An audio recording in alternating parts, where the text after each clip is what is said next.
আসসালামু আলাইকুম রহমতুল্লাহ। অপরাধ কে করে আর সাজা কে খায়?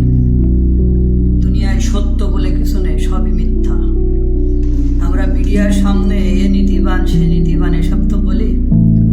আজকের ভিডিওটা দেখার পরে বুঝবেন যে গণহত্যায় বাংলাদেশের যাকে এখন পীর বলে মানা হয়, বিশ্ব যাকে ধর্মগুরু বলে 100 জন ইসলামিক মাইন্ডের বা ইসলাম ধর্মের ক্ষমতাধর ব্যক্তির মধ্যে নাম দেয়, তার মাথায় কি ঘুরে এবং সে কি কত বড় অপরাধী একটু জানার চেষ্টা করেন। আমার কথা নয়, পিনাকি ভট্টাচার্য এবং তাদের নিজের মুখের কথা শুনলেই আপনারা বুঝতে পারবেন জুলাইয়ের গণহত্যা কারা করেছে, কিভাবে হয়েছে। পিনাকি ভট্টাচার্য বলল, আমি প্রফেসর ইউনূসকে বলেছিলাম আর্মি যদি গুলি করে তাহলে প্ল্যান বি কি হবে। তাহলে যেহেতু জুলাইয়ের গণহত্যা আর্মি গুলি করেনি, তাহলে তার সাথে আগে থেকে আলোচনা হয়েছে, প্রফেসর ইউনূসের সাথে আগে থেকে আলোচনা পরিকল্পনা হয়েছে, নাহলে প্ল্যান বির কথা কিভাবে বলবে। তা প্রফেসর ইউনূসের প্ল্যান এ কী ছিল? প্ল্যান এ হলো ইউটিউবার, ইনফ্লুয়েন্সার, নিউজ পেপার এবং সাংবাদিকদের এই মুভমেন্টকে সাকসেসফুল করার জন্য ব্যবহার করা হবে। এই জন্য দেখবেন সাংবাদিকরা বিশাল ভূমিকা রেখেছে, যেটা প্রচার করা সেটাও করেছে, যেটা করার নয় সেটাও করেছে। বরঞ্চ আন্দোলনকে যারা উত্তেজিত করা যায়, ইউটিউবরা যারা আন্দোলনকে যারা উত্তেজিত করা যায়, সরকার বিরোধী করে মানুষের মনে একটা দাঙ্গা বা একটা প্রতিহিংসা বা হিংসার সৃষ্টি করা যায়, সেটা নিয়ে কাজ করেছে। আমেরিকার পরামর্শে কমপক্ষে 90 জন ইউটিউবার এবং সাংবাদিককে মাঠে নামিয়েছিল তারা, যে 90 জন ইউটিউবার এবং সাংবাদিককে তারা মাঠে নামিয়েছিল।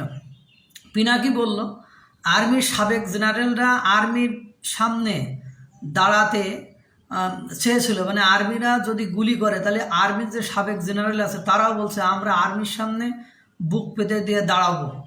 কারা কারা দাঁড়াতো তা আমি জানি, কিন্তু তাই নাই বললাম। এটা হলো পিনাকি বলল। তারপরে বলছে পিনাকি, হাসিনা যদি টিকে যাইতো তাহলে প্ল্যান সি ছিল, লড়াই এমন জায়গায় পৌঁছাইছিল যে আমরা সশস্ত্র লড়াই করলেও জিতে আসতাম। সশস্ত্র লড়াইয়ের কথা সে বলছে, তার মানে ওদের পরিকল্পনা ছিল তারা অস্ত্র শস্ত্র নিয়ে যুদ্ধ করে, মানে আগে থেকে প্রিপ্ল্যান ছিল, অস্ত্র শস্ত্র রেডি ছিল। এই জন্য এই যে দেখেন 7.62 রাইফেল তাহলে কোথা থেকে আসলো এখন বুঝতেছেন, যেহেতু অস্ত্র শস্ত্রের কথা তারা স্বীকার করেছে বা সে বলেছে। এবং বাংলাদেশের এখন উপদেষ্টা সরকারের একজন উপদেষ্টা নাইদ বলেছিল, বিজয় অর্জিত না হলে সশস্ত্র সংগ্রামের ডাক দিয়ে রেখেছিলাম। পিনাকি বলল তারা সশস্ত্র সংগ্রামের করেও জিতে যেত, আর নাইদ বলল যে বিজয় অর্জিত না হলে সশস্ত্র সংগ্রামের ডাক দিয়ে রেখেছিলাম। তা যাদের অস্ত্র নেই তারা এই সশস্ত্র সংগ্রামের কিভাবে ডাক দেয়? তার মানে যে তারা আগে থেকে এই যে অস্ত্র শস্ত্র নিয়েই কি ছিল, প্রস্তুত ছিল। এই জন্য তারা এত কনফিডেন্টলি বলেছে। পিনাকি বলল, আমরা সেটা করতাম আর আন্তর্জাতিক শক্তির সাহায্য নিয়েই করতাম। এবার একটা খুব সেন্সিটিভ প্রশ্ন স্যার আপনাকে করি আর ছাত্রদেরকেও করি। বলছে স্যার আপনাকে করি আর ছাত্রদেরকেও করি। এই যে কয়েকশো পুলিশ মারা গেল, মাইরাজে টাঙায় রাখা হলো, কে করছে? ছাত্ররা।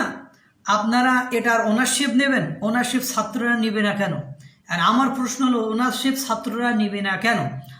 সমন্বয়ক হাসিবুল ইসলাম এই যে সাক্ষাৎকারে নিজের মুখেই স্বীকার করেছে যে আইন যদি মানতে যেতাম তাহলে কিন্তু এই বিপ্লব হতো না। যদি মেট্রো রেলে আগুন না দেওয়া হতো, যদি পুলিশের না মারা হতো, তাহলে বিপ্লবটা এত সহজে অর্জিত হতো না। কিন্তু তাহলে বুঝছেন, তাহলে পুলিশকে ওরাই মারছে, ওরাই মেট্রো রেলে আগুন দিছে, ওরাই সব কিছু করছে, নিজের মুখেই ওরা স্বীকার করছে।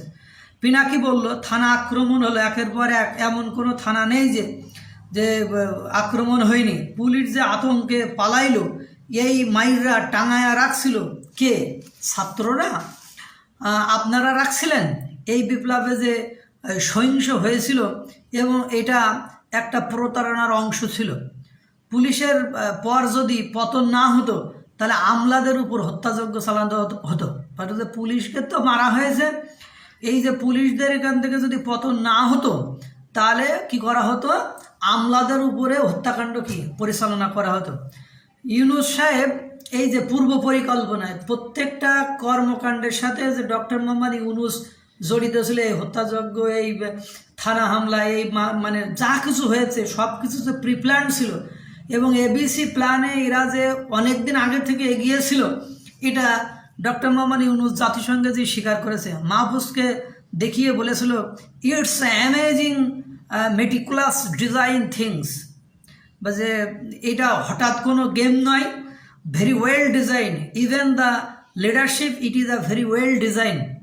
বলছে এটা হঠাৎ কোনো, এই বিপ্লবটা হঠাৎ কোনো গেম ছিল না, এটা হলো পূর্ব থেকে পরিকল্পিত ছিল, এর লিডারশিপও পূর্ব পরিকল্পিত ছিল এবং এটা মানে খুব নকশা করে করা হয়েছে। এটা কে স্বীকার করেছে? ডক্টর মোহাম্মদ ইউনূস স্বীকার করেছে। এবং একটা জিনিস খেয়াল করে দেখেন, উপদেষ্টা নাহিদ ইসলাম বলে সশস্ত্র সংগ্রামে ডাক দিয়ে রাখছিলাম, মাহফুজ ওই ভেতরে থেকে এই যে ওয়েল ডিজাইন করছে। এই যে দেখছেন 2-3 জনকে যাদেরকে ওরা উপদেষ্টায় বসাচ্ছে, তারা এই ওয়েল ডিজাইনের সাথে আগে থেকে যুক্ত ছিল। পিনাকি সহ যারা ইউটিউবার বা ইনফ্লুয়েন্সার ছিল, তাদের সাথে আমেরিকার শক্তির সাথে এরা যুক্ত ছিল। কিন্তু এই যে আমাদের সার্জিস আলম, ও কিন্তু যুক্ত ছিল না। ও হলো সেদিন একটা সাক্ষাৎকারে বলল যে আমরা আগে থেকে বুঝতে পারিনি যে এরকম একটা জায়গায় আমরা চলে আসতে পারবো।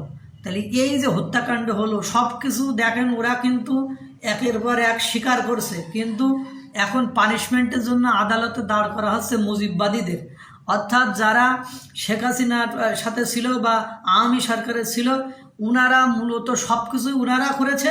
এখন দায়ভার, ওই দোষটা সব আওয়ামী লীগের উপর চাপিয়েছে। আমি আর কিছু বললাম না, আপনারা বুঝে নেন যে আপনাদের ইউনূস পীর সাহেব আপনাদের জন্য কি সুন্দর পরিকল্পনা করে আপনাদের এই স্বাধীন দেশ উপহার দিয়েছে। আসসালামু আলাইকুম ওয়া রাহমাতুল্লাহ।